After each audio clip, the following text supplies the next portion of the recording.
ആലപ്പുഴയിലെ ഹൈബ്രിഡ് കഞ്ചാവ് വേട്ടയുടെ വാർത്തയിലേക്കാണ്. തസ്ലീമയുടെ റിയൽ കണക്ഷൻസിന്റെ വിശദാംശങ്ങളിലേക്കാണ്. ആലപ്പുഴയിൽ 2 കോടിയുടെ ഹൈബ്രിഡ് കഞ്ചാവ് പിടികൂടിയ സംഭവം സമീപകാലത്ത് പിടികൂടുന്ന ഏറ്റവും വലിയ ഹൈബ്രിഡ് കഞ്ചാവ് കേസാണ്. കേസിലൂടെ പുറത്തു വരുന്നത് സിനിമാ മേഖലയിലെ പെഡ്ലറായ 41കാരുടെ വിവരങ്ങളാണ്. ആരാണ് തസ്ലീമ സുൽത്താന അല്ലെങ്കിൽ ക്രിസ്റ്റീന? എന്താണ് തസ്ലീമയ്ക്ക് മലയാള സിനിമയിലെ യുവതാരങ്ങളുമായുള്ള ബന്ധം? എന്തിനാണ് എക്സൈസ് സംഘം ശ്രീനാഥ് ഭാസിയും ഷൈൻ ടോം ചാക്കോയും നോട്ടീസ് നൽകി വിളിച്ചു വരുത്തി ചോദ്യം ചെയ്യാൻ ഒരുങ്ങുന്നത്? കസ്റ്റഡി ലഭിച്ചാൽ തസ്ലീമിൽ നിന്ന് എന്തൊക്കെ വിവരങ്ങളായിരിക്കും എക്സൈസ് തേടുക? ചെന്നൈ മുതൽ എറണാകുളം വരെ നീണ്ടു നിൽക്കുന്ന സിനിമാ മേഖലയിലെ ലഹരി വിതരണക്കാരിയും സെക്സ് റാക്കറ്റിലെ മുഖ്യ കണ്ണിയുമാണ് തസ്ലീമ സുൽത്താന. 3 വർഷം മുൻപ് സിനിമയിൽ അഭിനയിപ്പിക്കാമെന്ന പേരിൽ ഫോട്ടോഷൂട്ടിനെത്തിയ പ്രായപൂർത്തിയാകാത്ത പെൺകുട്ടിയെ മയക്കുമരുന്ന് നൽകി പീഡിപ്പിച്ച കേസിലെ 4ാം പ്രതി. പുനർവിവാഹത്തിന് ശേഷം തസ്ലീമ സുൽത്താന എന്ന പേര് മാറ്റി ക്രിസ്റ്റീന എന്നാക്കി.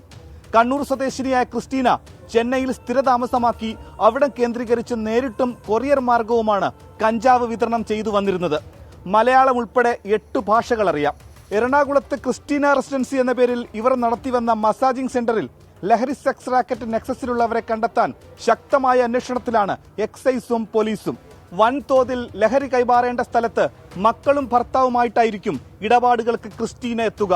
കൊച്ചിയിൽ നിന്ന് കഞ്ചാവുമായി ആലപ്പുഴയിലേക്കുള്ള യാത്രയിൽ കുടുംബവും ഒപ്പമുണ്ടായിരുന്നു.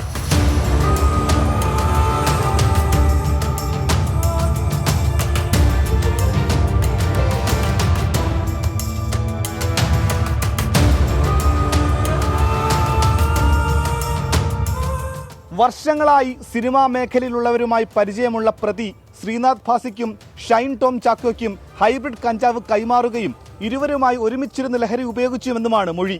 ഇതിനു പിന്നാലെയാണ് താരങ്ങളെ വിളിച്ചു വരുത്തി ചോദ്യം ചെയ്യാൻ എക്സൈസ് ഒരുങ്ങുന്നത്. തസ്ലീമയും താരങ്ങളും തമ്മിലുള്ള ചാറ്റും എക്സൈസിന് ലഭിച്ചിട്ടുണ്ട്. ആർക്കൊക്കെ വിൽപ്പന നടത്തി എന്നതിനോടൊപ്പം എവിടെ നിന്നാണ് ഹൈബ്രിഡ് കഞ്ചാവ് എത്തിക്കുന്നതെന്നും പരിശോധിക്കുന്നുണ്ട്. കൊറിയർ വഴി എത്തിച്ചു എന്ന പ്രതികളുടെ മൊഴി വിശ്വാസത്തിലെടുത്തിട്ടില്ല. ഉറവിടത്തിൽ നിന്ന് നേരിട്ടെത്തിച്ചതാണോ എന്ന സംശയത്തിലാണ് അന്വേഷണ സംഘം.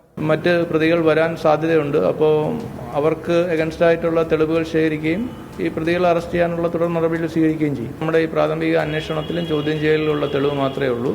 ശാസ്ത്രീയ തെളിവുകൾ കിട്ടുമെന്നാണ് നമ്മൾ പ്രതീക്ഷിക്കുന്നത്. മൊബൈൽ ഫോണും മറ്റ് CDR ഒക്കെ വന്നു കഴിയുമ്പോൾ നമുക്കൊരു ശാസ്ത്രീയ തെളിവ് കിട്ടാനുള്ള സാധ്യത ഉണ്ട്.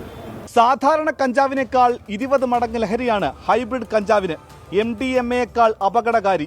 ഹൈബ്രിഡ് കഞ്ചാവ് പ്രത്യേക അന്തരീക്ഷത്തിലും സാങ്കേതിക വിദ്യയിലും വളർത്തിയെടുക്കുന്നതാണ്. ആഫ്രിക്കൻ ഇന്ത്യൻ കഞ്ചാവുകളുടെ വിത്തുകൾ ചേർത്താണ് ഈ ഇനം വികസിപ്പിക്കുന്നത്. അടച്ചിട്ട മുറിയിലും കൃത്രിമ വെളിച്ചത്തിലുമാണ് ഹൈബ്രിഡ് കഞ്ചാവ് കൃഷി.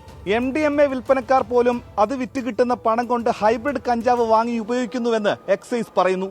സംഭവത്തിൽ കൂടുതൽ പ്രതികളുണ്ടെന്ന നിഗമനത്തിൽ ശക്തമായ അന്വേഷണത്തിലാണ് എക്സൈസ്. ക്രിസ്റ്റീന എന്നറിയപ്പെടുന്ന തസ്ലീമ സുൽത്താനെ ലക്ഷ്യമിടുന്നത് സിനിമാ മേഖലയിലെ ഉന്നതരെയാണ്.